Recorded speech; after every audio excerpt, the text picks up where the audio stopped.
चाहिए नहीं ना सत्संग। हमारे प्रभु अंदर की चाह को देखते हैं। जो इच्छा करिहो मन माही, हरि प्रसाद कछ दुर्लभ नहीं। हमने इच्छा की असत्संग की। असत्संग है शरीर। शरीर के द्वारा भोगे जाने वाले भोग्य पदार्थ, वस्तु, व्यक्ति, स्थान और उनको अहम अपना मानकर मैं भोगता, बस यही असत्संग है। अगर हमारे हृदय में बात आ जाए कब तक भोगूं, कितना भोगूं, कभी तो विश्राम मिलना चाहिए, ये चाह मिटी नहीं, कैसे मिटे? हे प्रभु, वो मुझे मार्ग दीजिए जिससे चाह मिटे, फिर कृपा हो जाए। जब द्रवहि दीन दयालु राघो तो साधु संगति पाइए। भगवान जब अतिशय कृपा करते हैं, अब मोहि भा भरोस हनुमंता, बिनु हरि कृपा मिले नहीं संता। जो प्रभु मोहि अनुग्रह कीन्हा, तो तुम आए दरस हट दीन्हा। जब प्रभु कृपा करते तब संत समागम, और कृपा प्रभु तभी करते हैं मन वचन कर्म से हमारे हृदय में एक जलन पैदा हो जाए कि कब तक जन्म मरण भोग ईर्ष्या द्वेष काम क्रोध, कब तक? एक प्रश्न खड़ा हो जाए तो उसका उत्तर देने के लिए किसी न किसी महात्मा का संयोग करा देंगे, कोई न कोई शास्त्र स्वाध्याय करा देंगे, फिर आपकी रुचि सतमार्ग अर्थात भगवत मार्ग में, प्रियालाल के मार्ग में हो जाएगी। सब चाहे तो एक साथ सबका कल्याण हो सकता है, पर कल्याण चाहता कौन है? बिना चाहने के बात नहीं बन सकती। गीता जी में भगवान ने कहा, ये यथा माम प्रपद्यन्ते तास तथैव भजाम्यहम, मम वर्तमान वर्तन्ते मनुष्याः पार्थ सर्वशः। हे अर्जुन, जो मुझे जैसे चाहता है, हम चाहते हैं दुल्हन मिल जाए, भगवान वो रूप ले लिए। हम चाहते हैं वस्तु में, भगवान वो रूप ले लिए। हम कभी भगवान को प्रभु मानकर प्यार किए? अपने लाडले मानकर प्यार करना चाहते हैं? नहीं चाहते, इसलिए वो वही है। अज्ञान की दृष्टि से तुम ये सब देख रहे हो, ज्ञान की दृष्टि से देखो तो हरिवंश महाप्रभु कह रहे, सर्वान वस्तुतया निरीक्ष परम स्वाध्याय। ये आराध्य देव हमारे हैं, परम स्वाराध्य बुद्धिर मम। मेरी दृढ़ मति मेरे राधा वल्लभ लाल ही सबको पावर दे रहे हैं, वही सबके हृदय में बैठे हुए हैं। भगवान स्वयं गीता जी में, मत्ता परतरम नान्यत किंचिद अस्ति धनंजय, मेरे सिवा कुछ नहीं। तो फिर ये क्या है? तो तुम जो चाह रहे हो वही रूप रखे हुए हैं। अगर तुम्हारी चाह बदल जाए कि अब मैं देखना चाहता हूं निकस कुंज ठाड़े भय, भुजा परस्पर अंश, तो फिर आप देख लो, राह बदल जाएगी, मार्ग बदल जाएगा, और वो आपके हृदय में ऐसा मार्ग दे देंगे कि आप देख पाओगे प्यारे जू को, लाडली युगल जोड़ी को। पर हमारी तो चाह बहुत नीची है। इंद्रियजन्य भोगों को हम अपनी चाह का विषय बनाए हुए हैं।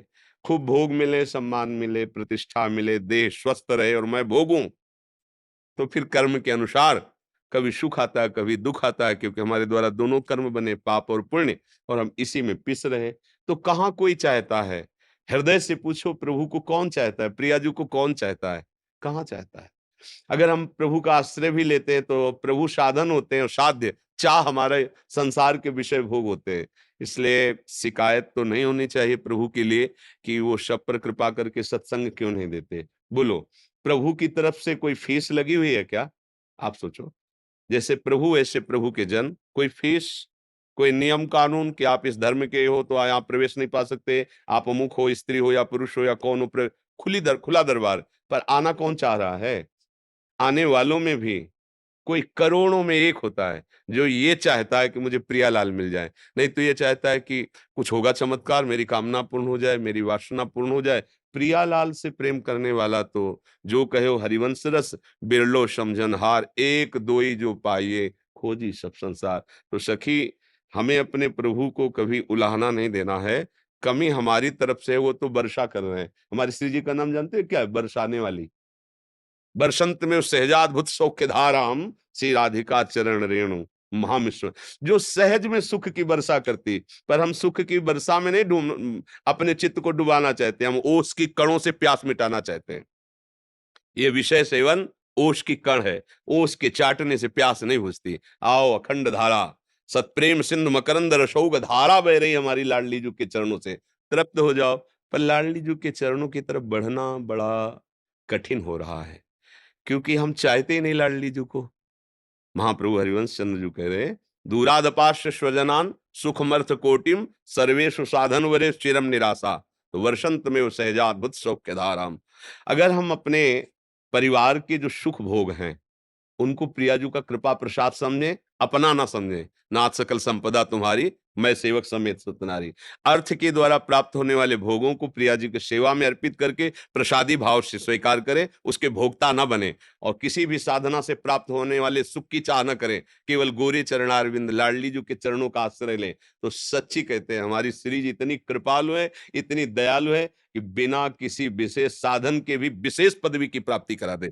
ये जो वृंदावन नवनिवृत्त निकुंज में प्यारे जू के समीप रहकर उनकी लीलामृत का पान करना, रूपामृत का पान करना, सेवा सुख में डूबी रहना, ये पदवी ब्रह्मा शंकर आदि को भी नहीं प्राप्त है और हम जैसे अधमों को प्राप्त हो जाएगी, केवल लाडली जो के भरोसे हो जाए। एक बात मन में ठन जाए, मेरे बल सी वृंदावन रानी, बस मेरी महारानी श्री राधा रानी, हमारे माई श्यामा जो को राज मस्त। पर कहाँ, हमारे तो धन का राज्य है, वासना का राज्य है, लोक परलोक की कामनाएं, अभिमान, न जाने कितना कूड़ा कचरा। थोड़ा सोहनी लगे वृंदावन की, रसिक जन लगावे सोहनी, तब श्री जी पधारे वन बिहार के लिए। हमारा हृदय भी बहुत कूड़ा करकट से भरा है। हमारे यहाँ ब्रज में वृंदावन में जो झाड़ू सेवा है ना, उसे बड़ी महिमा वाली कहा गया है, उसे सोहनी सेवा। तो रसिक जन अपने वचन रूपी सोहनी से हृदय के काम क्रोध रूपी ये सब कूड़ा करकट हटा देते हैं। महाप्रभु कह रहे भक्ति कर दीप प्रेम करी बाती, इससे प्रियालाल रीझते। बोले कैसे दीपक और प्रेम की बातें? बोले साधु संगति करी अनुदिन राती। जो भगवत प्रेमी प्रियालाल के प्रेमी जन हैं उनका संग करो, हृदय निर्विकार हो जाएगा, उनकी बात मान लो तो श्री जी रीझ जाएंगे।